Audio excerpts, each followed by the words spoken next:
Has anyone ever gone over the like home buying process with you, like start to finish, like A through Z, plus like how much things cost?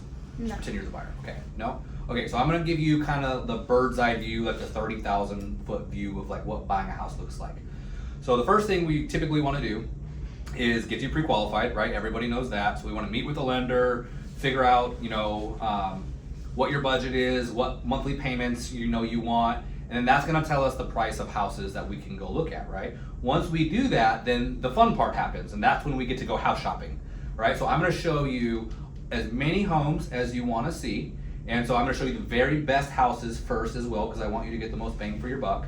And so we're going to go out looking at houses, and usually within the first 1 or 2 times of looking, you're going to find 1, 2, maybe even 3 houses that you like, and then we're going to be able to submit offers on those houses. All right, let's say the seller likes one of those offers, they accept it, then boom, that's when we open escrow. So have you ever heard of escrow? Has anyone ever told you what that is? No.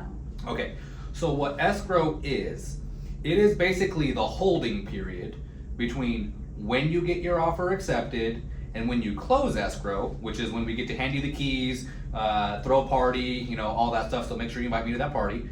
And generally that is about 30 days long. Can be longer, can be shorter, but generally it's about 30 days long, right?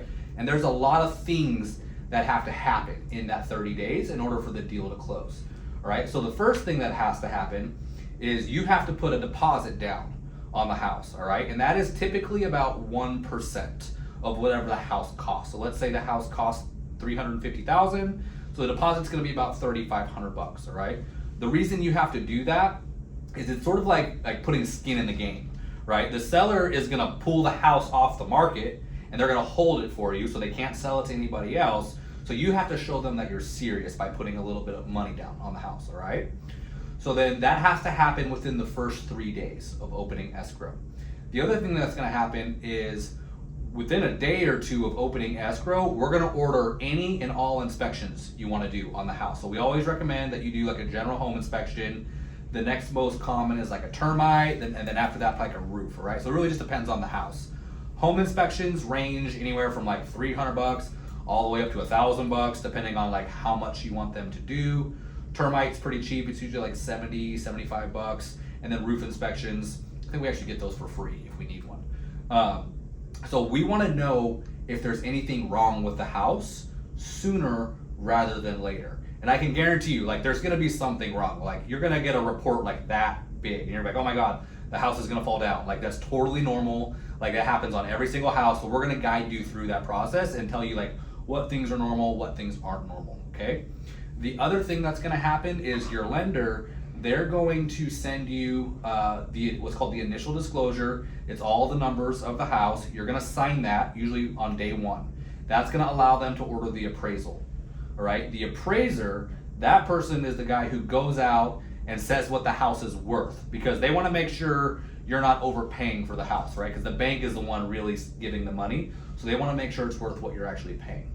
All right, once all that stuff happens, so usually that takes like a week or 2 to get all that stuff done, right? Once all that happens, it's all good. Also, I also forgot to mention, the bank or the lender, they're going to be asking you for all kinds of paperwork, right? So most recent bank statement, W-2s if you haven't got those turned in, like basically everything. Your job is to just get that information to them as fast as you can, all right? So once all that is done, they're going to approve you for your loan, all right? Once you're approved for the loan, something called the closing disclosure is going to come out. So that is a breakdown of all of the final numbers. So, the cost of the house, what your monthly payment is, the interest rate, all of that stuff is on there. So you're gonna sign that, all right? Once you sign it, it starts a 3-day wait period. So that is sort of like the cool down period, right? Like you're about to sign on the dotted line for hundreds of thousands of dollars. You need to take 3 days and think about this, right? So once those 3 days go by, that's when the loan documents can come out. So that's a stack of paper about that thick. That's where like you're signing your life away at that point, right? You got to do that with a notary. Once you do that, then they're going to send it back to the bank. They're going to tell you if there's any remaining funds, like the rest of the down payment, if there's any closing costs or anything like that. That's when you put the rest of the money into escrow. And then so once that happens, the bank is going to send their money, and then escrow is going to close. And then that's when I'm going to meet you at the house. I'm going to give you the keys, and we're going to throw a big party. Sound good? Yeah, sounds good. All right, that's it.